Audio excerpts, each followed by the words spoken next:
রথের দিন কি খিচুড়ি না হলে ভালো লাগে? তাই কালকে বানিয়ে নিয়েছিলাম খিচুড়ি।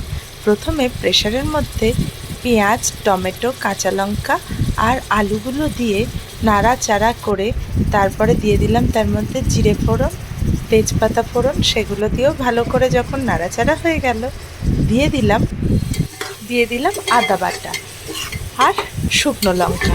তারপর এগুলো দিয়ে যখন সুন্দর করে নাড়াচাড়া করে সুন্দর গন্ধ বেরোতে থাকলো, তখন ওর মধ্যে মসুর ডাল আর চাল যেটা ধুয়ে রেখেছিলাম দিয়ে দিলাম। আর দিয়ে দিলাম একটু হলুদ আর একটু শুকনো লঙ্কার গুঁড়ো দিয়ে তারপর সেটা ভালো করে নাড়াচাড়া করে জল দিয়ে দিলাম। হয়ে গেল আমার খিচুড়ি।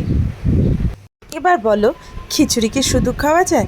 তাই তার সাথে ভেজে নিলাম ঝুরু ঝুরু করে আলু ভাজা, ডিম ভাজা আর পাঁপড় ভাজা।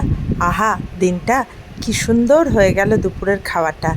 তোমাদের যদি ভালো লাগে, লাইক অ্যান্ড কমেন্ট করে শেয়ার করে দিও, আর পারলে ফলো করে দিও। Thank you.